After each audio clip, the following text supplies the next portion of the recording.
These are the bells of Westminster Abbey. They're ringing to symbolise that the coffin of Lady Diana is leaving Buckingham Palace and is en route to the service that will be held at the church. Mourners line the street, numbering in the thousands. Diana touched the lives of so many in her 36 years, and people of all backgrounds take her loss heavily. The tears at her funeral flow with intensity as the crowds come to terms with the finality that this event signifies. Though the English are well known for their stiff upper lip mentality, in this circumstance, that mindset is left behind. Today is September the 6th, 1997. It's been a week since the tragic news of Diana's fatal car crash shocked the world, and her funeral service is set to begin shortly. Here, her family. Prince Charles, divorced from Diana for a year and separated unofficially for 4. William, wrestling his emotions as the cameras and paparazzi encroach on this most private moment. Diana called him her little wise old man. He's 15. Harry, he's just 12 years old.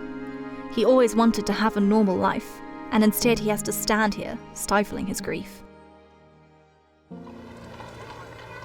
The cortege makes its way down the Mall and towards Westminster Abbey. People throng the avenue and throw flowers at the procession, the sound of horses' hooves resounding in the respectful silence.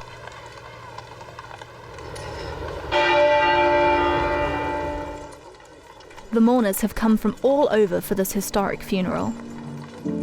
The televised broadcast reached 32.1 million people in the UK and 2.5 billion people all over the world. It remains one of the most viewed events to this day. The funeral procession marches on, with Prince Charles, Prince Harry, Charles Spencer, Di's brother, Prince William, and Prince Philip behind. It was Harry and William's special request to walk behind their mother's casket as it pushed on towards the Abbey. What courage. Prince Harry, one beat ahead of the others, eager for all this to be over. The crowds look on solemnly as the family walk past. At Westminster Abbey, the guests are arriving.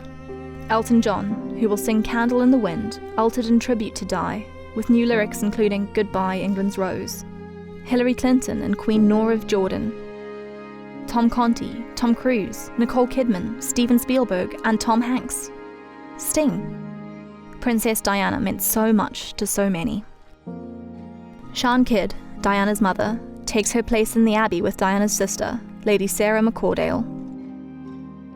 Sian made the powerful statement, "I thank God for the gift of Diana, and for all her loving and giving, I give her back to him, with my love, pride, and admiration, to rest in peace." And now, the Queen.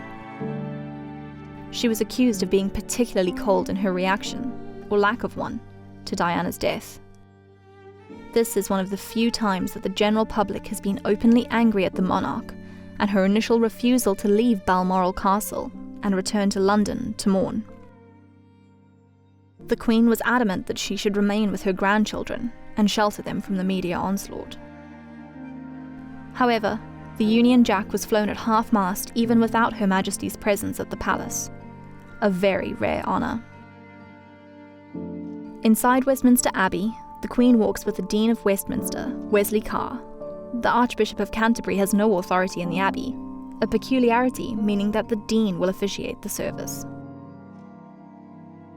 The cortege continues its journey to the church. The coffin is adorned in a flag with the royal standard.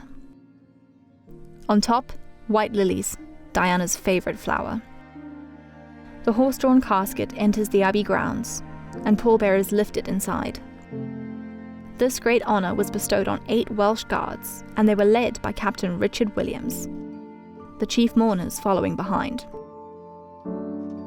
Here, the casket enters through the great west doors, and everyone rises to sing the national anthem.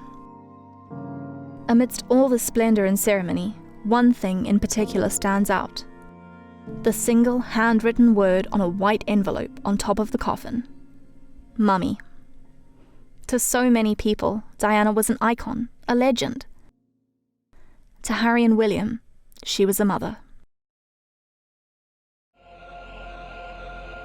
The funeral lasts an hour from 11 to noon and includes a sermon by the Dean, Elton John's piano-accompanied song, and Tony Blair's recital of 1 Corinthians chapter 13. The casket is carried out of the church, and the royal family and guests are ushered out.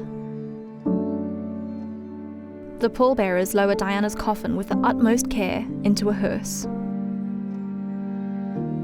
Finally, Diana, the people's princess, is driven through London to her final resting place. Onlookers adorn the car with flowers as it heads towards Althorpe Park. There are crowds along the street almost the entire journey. It is her family's wish that her burial ground be somewhat inaccessible to the public, for its safety. And so, she will be buried in the round oval, a small island in the centre of a lake in the park. The lake is filled with white water lilies and is surrounded by 36 oak trees, one for each year of her life.